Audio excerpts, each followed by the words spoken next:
I know I can't be the only one that God is moving, that God is calling to move, whether it is a person, a place, or a thing. It seems as if when you're in the wilderness season, and that's the season that you're in before you enter the promised land. So it's a season of totally depending on God for all provision. It's a dry season. And so it's right after you leave Egypt, right? So that's currently where I am. I honestly feel like I'm in my second wilderness. But for the most of the people that are in the wilderness, he seems to be moving you frequently. If you look in the Word, the Old Testament, Exodus, Leviticus, Numbers, Deuteronomy, where the children of Israel is on their journey, he seems to always be moving them from place to place to place to place before they actually go and possess the land, right? So I'm going to read to you Deuteronomy chapter 1, verse 6 through 7. The Lord our God said to us in Horeb, "You have stayed long enough at this mountain.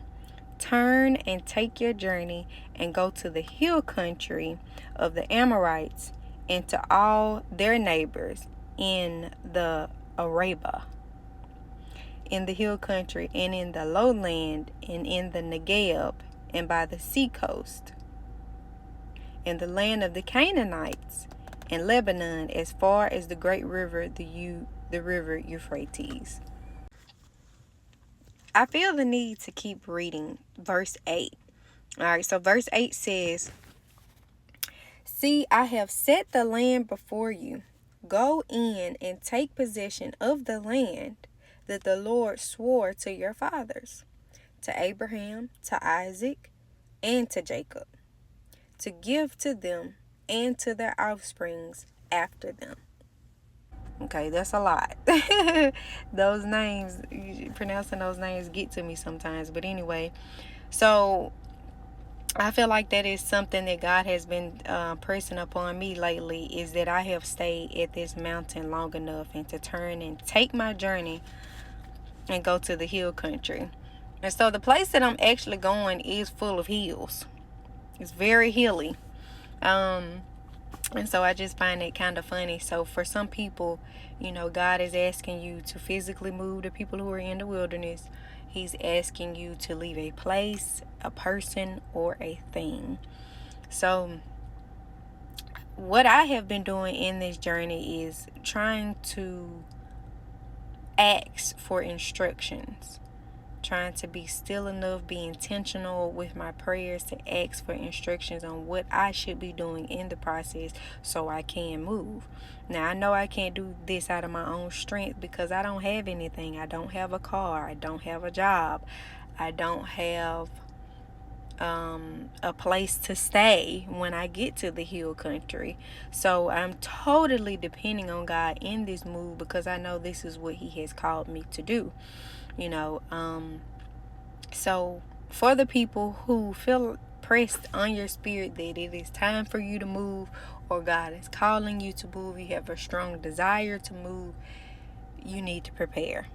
Ask God in the spirit, what should I be doing to prepare for this time in order to make this move as successful and smooth as it possibly needs to go. I'm going to give a quick testimony and I'm going to let you go. God called me to move out of my apartment and it was November the 3rd, 2023. So I've been without that apartment since then. Right now, at the time of this video, it is June 2024. And he had been telling me to pack. He had been telling me to declutter. He had been telling me to, throw away some things and to pack light, for my journey. I didn't know what God was about to do, but I prepared. However, I don't feel like I fully prepared the way that I should have because I had too much stuff. When it was time for me to go, he told me to go to a place that I'll show you, like Abraham. And the place that I was at, I didn't have a car. The place that I was at, by me not having a car and it not being my home, it was a hotel, I had too much stuff. So make sure, and it was painful because I had to get rid of some of that stuff that I really wanted because I didn't take out the time to really declutter and prepare like I should have. So with that being said, if God is calling you to move, make sure you declutter, make sure you prepare. Ask in the spirit, what are you asking me to do to work, to partner with you for this move? Okay. All right. So I hope that, this gave some clarity to someone. I hope that this can help at least one person. I would be pleased with that. So I hope everything is everything with everybody, and go help somebody. All right. Peace.